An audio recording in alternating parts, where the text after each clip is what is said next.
क्या IDFC first bank अगला HDFC bank बन सकता है? सबके मन में ये ख्याल आता है अगर हम आईडीएफसी फर्स्ट बैंक का नाम लेते हैं तो। अगर किसी ने एचडीएफसी बैंक में आईपीओ के टाइम में 1995 में 1 लाख रुपए लगाए होते तो वो that would have turn into crores. वो आज 7 करोड़ रुपए से भी ऊपर होते। तो क्या आईडीएफसी फर्स्ट बैंक में ऐसा पोटेंशियल है? तो दोस्तों आज हम इस बारे में डिस्कशन करेंगे और इसे जानने की कोशिश करेंगे। मैं हूं doctor Amit Kansal, member of Institute of Company Secretaries of India and Institute of Cost Accountants of India. तो IDFC first Bank is formed by merger of IDFC Bank and Capital First. तो mister V Vaidyanathan is a veteran banker. He is having more than 30 years of experience in banking. Initially, he worked with Citigroup. Then he set up the retail banking operations of ICICI Bank. At a very young age of 38 years, he was a board member of ICICI Bank. Then he became the MD of ICICI Prudential Life Insurance. In 2010, he acquired a majority stake in NBFC Capital First. And then he converted this loss making entity from a loss of 30 crores to a profit of 780 crores. So Mr. Vaidyanathan has that knack into banking. He still has that knack, and after this he merged this NBFC with bank. तो IDFC bank को जब से mister Vaidyanathan ने lead करना शुरू करा है, the things have changed because initially IDFC first bank जो था, it was a IDFC bank. So at that time, it was major into infrastructure financing. Mr. Vaidyanathan came as a MD and he changed the focus of the bank. तो bank का सारा focus जो है retail और MSME banking की तरफ गया, और बैंकिंग में जितना भी लोन था उन्हें majority of that loan book has been converted to retail and MSME banking now.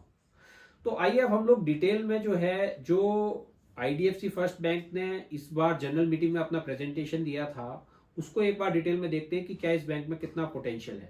तो सबसे पहले, अगर किसी भी बैंक को बड़ा होना है तो दो साइड्स इंपॉर्टेंट हैं, एक तो डिपॉजिट्स और एक लोन्स.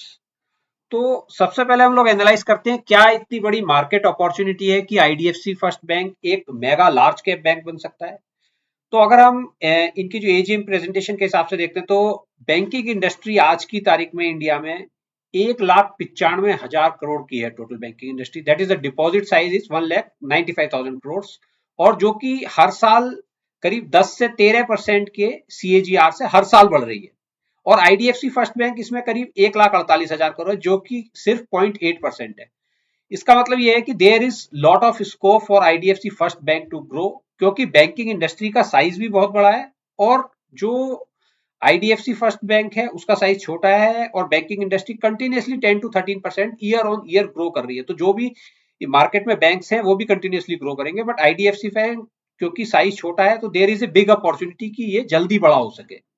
तो हम लोग देखते हैं कि इन्होंने डिपॉजिट्स के उसमें अभी तक ऐसा क्या किया है. तो आईडीएफसी फर्स्ट बैंक का अगर हम देखें, टोटल कस्टमर डिपॉजिट जो है आज की तारीख में करीब 1,48,000 करोड़ हो गया है, जो कि 2019 में मात्र 40,000 करोड़ था, जो कि 36% सीएजीआर के साथ ईयर ऑन ईयर ग्रो हो रहा है. आप कंटिन्यूसली देख सकते हैं कि किस तरीके से ये 36% सीएजीआर के साथ ग्रो हुआ है. और अगर हम मर्जर के समय देखें तो इट वाज ओनली 38,000 करोड़. तो it means there is a big work which they have done over a period of time. तो कासा रेशियो देखते हैं, which is a current account and saving account balance, जो कि मर्जर के time पे सिर्फ 8.7% था, जो आज बढ़ के 46.5% हो गया है. जितने भी बड़े बैंक हैं इंडिया में, चाहे वो एचडीएफसी बैंक है, आईसीआईसीआई बैंक है, कोटक महिंद्रा बैंक है, एसबीआई बैंक है, सभी के रेशियोज लगभग 40% प्लस में है और 50% के आसपास है, विच मार्च 21 में IDFC first also achieve more than 50%. तो लगभग इनका रेशियो जो है, Kasa ratio, they have achieved a favourable Kasa ratio which is commendable, कि बैंक ने अपने मर्जर के बाद 3 से 4 साल के समय में इतना बड़ा जो है रेशियो अचीव कर लिया है. तो बैंक की स्ट्रेंथ्स के बारे में बात करते हैं. तो बेसिकली आईडीएफसी है first Bank is a institution, a big institutions like HDFC bank and ICICI bank. इनका जो फोकस है वो कस्टमर सर्विस पे है, मेन कस्टमर फ्रेंडली है, और ये डिजिटल कैपेबिलिटीज में they are strongly investing in digital capabilities, क्योंकि आगे आने वाले समय में जो बैंक डिजिटली कैपेबल होगा और जिसने टेक्नोलॉजी में इन्वेस्ट करा होगा वो ग्रो करेगा। और सबसे बड़ी बात है एथिकल बैंकिंग। इन्होंने आज भी कई सारी जो सर्विसेज हैं, more than I think 25 services, अगर कोई इनके पास सेविंग अकाउंट खोलता है तो 25 सर्विसेज इनकी फ्री है। चाहे वो एनईएफटी हो, चाहे वो आपका चेकबुक हो, आईएमपीएस हो, ऐसी अन्य बहुत सारी सर्विसेज है जो इन्होंने फ्री कर रखी है, जो अन्य किसी जगह पे चार्जेबल है। तो इसी तरीके से इससे काफी लॉट ऑफ इम्पिटस मिलता है बैंकिंग को, और कस्टमर्स एक्वायर करने में या कस्टमर रिटेन करने में इनको काफी हेल्पफुल होता है। तो एक साइड तो डिपॉजिट साइड में हमने देखा कि ये काफी अच्छा कर रहे हैं, तो हम दूसरी साइड देखते हैं कि अब जो है ये लोन्स के क्षेत्र में किस तरीके से कर रहे हैं। अब हम बात करते हैं बैंक्स के दूसरी तरफ की, जहां पे हम देखते हैं कि बैंक की लायबिलिटी साइड किस तरीके की है। तो अगर हम देखें दिसंबर 18 में मर्जर के वक्त, उस वक्त बैंक का जो है 38,000 करोड़ का जो है लायबिलिटी बेस था। सो प्रेजेंट कंपोजिशन अगर अब हम देखें तो जो मर्जर के समय में 38,000 करोड़ के अंदर केवल 10,000 करोड़ रुपए रिटेल के थे और 28,000 करोड़ होलसेल डिपॉजिट के थे। तो ये मिक्स था, काफी अनफेवरेबल था। अगर हम आज की तारीख में देखें तो ये जो है 1,48,000 करोड़ रिटेल का, टोटल में से 1,14,000 करोड़ रुपए रिटेल है और 34,000 करोड़ केवल जो है आपका होलसेल डिपॉजिट है। तो बैंक ने अपना क्रूशियली जो है 77% ऑफ कस्टमर डिपॉजिट को जो है रिटेल के अंदर कन्वर्ट कर दिया है, विच इज ए बिग अचीवमेंट। तो हम दूसरी साइड बात करते हैं बैंक्स के एसेट साइड की। तो एसेट साइड में बेसिकली है कि बैंक किस किस को लोन दे रहा है और किस सेगमेंट को टारगेट कर रहा है। तो अगर हम मार्केट अपॉर्चुनिटी की बात करें तो आज की तारीख में रिटेल, रूरल और एसएमई लोन्स के अंदर जो मार्केट अपॉर्चुनिटी है फाइनेंशियल ईयर 23 में, which is around 86 lakh crore, यानी कि यूएसडी 1 ट्रिलियन। और अगर हम देखें कि ये 16% सीएजीआर, फिर 15% और 2043 तक, यानी कि अगले 20 सालों में अगर ये इसी तरीके से ग्रोथ करती है तो ये करीब 20 साल में 15x हो जाएगी। यानी कि जो टोटल मार्केट अपॉर्चुनिटी इंडिया जैसे मार्केट में होगी वो करीब 1288 लाख करोड़ की हो जाएगी, यानी कि USD 15.6 trillion. There is massive opportunity. So इसका मतलब मार्केट अपॉर्चुनिटी बहुत बड़ी है। अगर ये बैंक सही मायने में अपने आप को तरीके से बढ़ाता है तो इसके पास आगे बढ़ने की एम्पल अपॉर्चुनिटी है। तो अगर हम देखें रिटेल, रूरल और एसएमई लोन्स के अंदर, हम अगर आप आईडीएफसी फर्स्ट बैंक की स्लाइड पे देखें कि अगर बैंक जो है केवल 15% सीएजीआर के साथ ग्रो करता है तो आज जो लोन बुक साइज है हमारा 1.26 लाख करोड़ जो रिटेल रूरल एसएमई का है, वो अगले 20 साल में 20.62 लाख करोड़ हो जाएगा। और अगर ये करीब 18% सीएजीआर के हिसाब से ग्रो करता है तो ये करीब 34.52 लाख करोड़ हो जाएगा। और 20% सीएजीआर के साथ ग्रो करता है तो ये 48.3 लाख करोड़ हो जाएगा, विच सीम्स कि there is a big big opportunity for the bank to capture the market. इसका मतलब यहां से भी 38 गुना 40 गुना तक होने की संभावनाएं हैं अगर bank consistently year on year अच्छे तरीके से ग्रोथ करता है, अपना एनपीए काबू में रखता है और कंटिन्यूअसली जो है डिसिप्लिन मेंटेन करता है। तो इसका मतलब मार्केट अपॉर्चुनिटी प्रेजेंट है, बैंक के पास स्ट्रेंथ्स है, कैपेबिलिटीज है, वो टाइम के साथ बिल्ड कर रहा है, डिपॉजिट को तेजी से बढ़ा रहा है, क्योंकि अगर हमारे पास डिपॉजिट नहीं आएंगे तो हम लोन कहां से देंगे।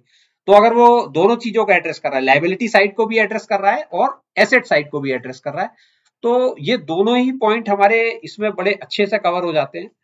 और अगर आप देखें पर्सनल क्रेडिट ग्रोथ का, जिसमें includes home loans, car loans, gold loans, credit cards, education loans, तो there is massive opportunity. There is massive opportunity. The present market size आप देख रहे हैं। तो अगर आप यूएस में देखें तो जो है पर्सनल क्रेडिट का market, which is a retail credit plus GDP का, अगर आप देखें तो रेशियो है दैट इज 81%। ठीक है, इन इंडिया के केस में ये अभी केवल पर्सनल क्रेडिट टू जीडीपी का रेशियो जो है वो केवल 19% है। इसका मतलब there is massive massive opportunity. आज भारत में भी जो है, जो लोगों की स्पेंडिंग पावर है वो बहुत तेजी से बढ़ रही है और वो बहुत तेजी से आज लोन्स लेने में विश्वास रखते हैं। और आप देखें पर्सनल क्रेडिट जो है वो पहले हम लोग केवल मकानों तक सीमित था, आज मकान के लिए, गाड़ी के लिए, लोग ट्रेवलिंग के लिए, gold loan, car loan, even education loan, हर चीज के लिए लोन ले रहे हैं। तो पर्सनल लोन जो है जो मार्केट है विच इज एक्सपेंडिंग ह्यूजली, और अगले आने वाले 20 वर्षों में एक ये बहुत बड़ी अपॉर्चुनिटी है जिसको आईडीएफसी फर्स्ट बैंक एक प्रोमिनेंट प्लेयर लगता है कि वो इसको कैश करने के लिए सक्षम है और वो अपनी कैपेबिलिटीज को उसी तरीके से बढ़ा रहे हैं। अब ये भी देखना जरूरी है कि बैंक की जो लोन बुक है वो डाइवर्सिफाइड है या नहीं। अगर हम देखें तो बैंक ने अपनी जो लोन बुक है वो काफी एरियाज में डाइवर्सिफाई कर दी है। There are more than 20 business lines. तो हम देखें इंफ्रास्ट्रक्चर फाइनेंसिंग है, मॉर्गेजेस हैं, बिजनेस बैंकिंग है, CV oblique CE financing है, this is about wheels which is about vehicle financing, consumer loans, education loan, credit cards, gold loans, rural financing, or they are giving loans to large corporates also, but this is a very less portion, only 1%, and emerging enterprises 7%. तो इस तरीके से हम लोग देख सकते हैं कि वेल डाइवर्सिफाइड है बैंक की लोन बुक। ना इसके बाद अगर हम देखें कि बैंक के पास जो लेगेसी इंफ्रास्ट्रक्चर लोन बुक थी जिसकी वजह से बैंक ट्रबल में भी रहा, और आपने देखा होगा इंफ्रास्ट्रक्चर में 2019 के करीब में काफी बैंक्स को काफी लॉस उठाना पड़ा, तो उस केस में बैंक ने अपनी जो इंफ्रास्ट्रक्चर बुक है जो 36.7% थी उसको टोन डाउन कर दिया है और it has bring down to 2.2% and they want to go it to zero. तो इंफ्रास्ट्रक्चर को they are not financing to large corporates और bulk financing, they are focusing on small ticket size, जिससे कि अगर कोई एनपीए भी हो तो वो छोटा ही साइज हो और जो लोन बुक की साइज पे है उसका कोई इम्पैक्ट ना आए। तो this is a one significant improvement और this is the very good policy of the bank.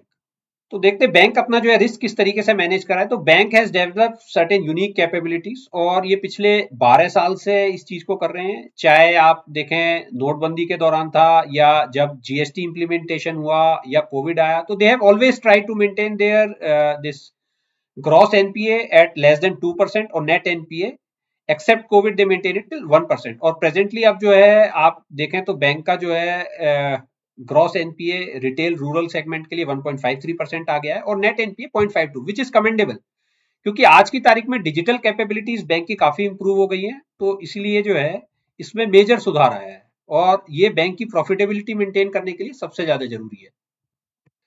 ये प्रेजेंट स्लाइड के अंदर हम लोग जो है break down of asset quality देख सकते हैं कि आज प्रेजेंटली जो है रिटेल रूरल और एसएमई फाइनेंस में 1,36,000 करोड़ में ग्रॉस एनपीए जो है हमारा, और प्रोविजन कवरेज रेशियो भी is also very good which is about 83%। और ओवरऑल बैंक लेवल पे देखें तो हम लोग जो है the gross NPA is around 2% and net NPA is 0.70%, which in banking terms is very good। Now we see अगर हम देखें एसेट क्वालिटी अर्ली इंडिकेटर्स में, तो बैंक हैज इंप्रूव्ड इस कलेक्शन एफिशिएंसी, एसएमए 1 और एसएमए 2 में भी सिग्निफिकेंट इंप्रूवमेंट है। Now SMA 1 SMA 2 is as low as 0.85%, this is also a very good indicator. देखिए किसी भी चीज में हमने एसेट साइड भी देख ली और लायबिलिटी साइड भी देख ली, अब मेजर चीज होती है प्रॉफिटेबिलिटी। अगर प्रॉफिटेबिलिटी इंप्रूव नहीं कर रही है तो शेयर प्राइस भी कहीं नहीं जाएगा, बैंकिंग के मार्केट कैपिटलाइजेशन में भी ग्रोथ नहीं होगी। तो बैंक ने अपने प्रॉफिटेबिलिटी पे अच्छा खासा फोकस किया है। तो सबसे पहले अगर हम देखें तो इन लोगों ने ब्रांचेस को बहुत तेजी से बढ़ाया है and now it has become a universal bank. ठीक है, they are into everything, whether it is retail lending solutions, SME lending solutions, NRI banking, wealth management, credit card. FASTag में IDFC first Bank is one of the leading providers, they are into trade finance, transaction banking, treasury and forex solution, supply chain. So it is a universal bank now, it is not only confined to few things, it is being developed like HDFC and ICICI Bank into a universal bank। और अगर हम बाकी चीजों में भी देखें अब ये कौन कौन से लोन दे रहे हैं, जिसमें हम लोग फी बिजनेस भी देख सकते हैं। रिटेल फी बिजनेस में वेल्थ मैनेजमेंट है, फास्टैग है, retail credit, commercial credit, wholesale banking, rural products. So they have expand their network in every cycle. अगर हम ब्रांचेस का एक्सपेंशन देखें तो जिस वक्त मर्जर हुआ था केवल 206 ब्रांचेस थी, which within a period of 5 years they have expanded to 824 branches, more than 4x। अगर एटीएम्स की बात करें तो 112 से 1069 हो गया है नंबर ऑफ एटीएम्स। तो they have done a tremendous job. अब अगर हम कॉस्ट टू इनकम रेशियो की बात करें तो at the time of merger it was somewhere around 95%, now it has improve to 71.9%। तो अगर हम देखें तो कॉस्ट टू इनकम रेशियो अभी एक रेड फ्लैग है इस बैंक के उसमें, which should come down to around 50%, but जैसा कि मैनेजमेंट ने गाइडेंस दी है कि over the period of time we will achieve there, and year on year जो है साल दर साल ये घटता जाएगा, और जैसे जैसे इनका cost to income ratio improve होगा वैसे वैसे प्रॉफिटेबिलिटी टाइम के साथ इंप्रूव होती जाएगी। तो बैंक ने इसके लिए काफी स्टेप्स लिए हैं। अगर हम देखें तो कोर ऑपरेटिंग प्रॉफिट देखें हम बैंक का, तो if you read it, the core operating profit excluding trading gains increased by 45% against the overall loan book growth of 25%। यानी कि अगर लोन बुक 25% से ग्रो कर रही है तो कोर ऑपरेटिंग प्रॉफिट जो है बैंक का वो 45% से इंप्रूव कर रहा है। तो अगर वो 45% से ग्रो करता है क्योंकि operational leverage is playing out, तो जैसे जैसे बैंक का साइज बड़ा होगा ऑपरेशनल लेवरेज, क्योंकि हमारी फिक्स्ड कॉस्ट लग चुकी है, सारी ब्रांचेस सेटअप हो गई हैं, digital infrastructure is in place, तो हमारी जो ऑपरेटिंग कॉस्ट है वो कंपैरेटिवली कम होगी and operating leverage will play out. Post merger जो है जो ऑपरेटिंग प्रॉफिट 1105 करोड़ का था वो आज FY23 में 4607 करोड़ का हो गया, which is increasing very fast. अगर हम Q1 FY23 और Q1 FY24 का कंपैरिजन करें, जहां Q1 FY23 में 987 करोड़ था, वहीं ये 45% बढ़ के 1427 करोड़ रुपए हो गया। तो जो मैनेजमेंट बोल रहा है कि अगर 25-26% हमारी लोन बुक बढ़ती है तो हम 40% से ऊपर जो है हमारी कोर ऑपरेटिंग प्रॉफिट बढ़ेगा, और वो नंबर्स में भी कहीं ना कहीं हमें दिखाई दे रहा है। तो अगर हम देखें कि percentage of total assets, operating profit as a percentage of total assets which has continuously improve, अगर मर्जर के समय देखें तो 0.76% था जो आज बढ़ के 2.34% हो गया, which is also commendable. Bank time के साथ प्रॉफिटेबिलिटी को तेजी से इंप्रूव कर रहा है, ये इस मैट्रिक्स में भी दिखाई दे सकता है। There is consistent growth in core operating profit quarter after quarter. So if we see Q1 FY22 and then we see how it has improved from this 2763 crores from FY22 to FY23, 67% increase to 4607 crores. So there is a massive jump in profit, and this operational leverage जो है ये play out होता रहेगा time के साथ, this will keep on playing out। तो it means the bank is on the right track, that is it is increasing profitability continuously।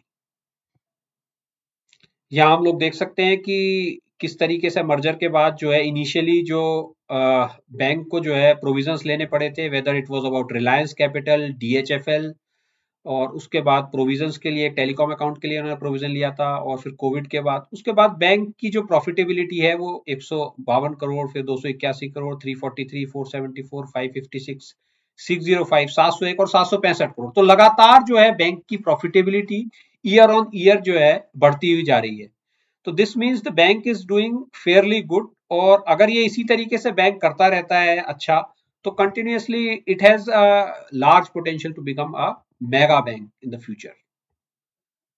अब हम मैनेजमेंट गाइडेंस की तरफ देखते हैं जो बैंक ने मर्जर के समय दिया था। तो उसमें capital adequacy ratio they gave a target of guidance of 12.5%, which is way above this. Now June last quarter is 13.70%, but अभी बैंक ने कैपिटल एडिक्वेसी 16.96% है, और बैंक ने अभी कैपिटल भी रेज करी है, which has further increase the capital adequacy ratio.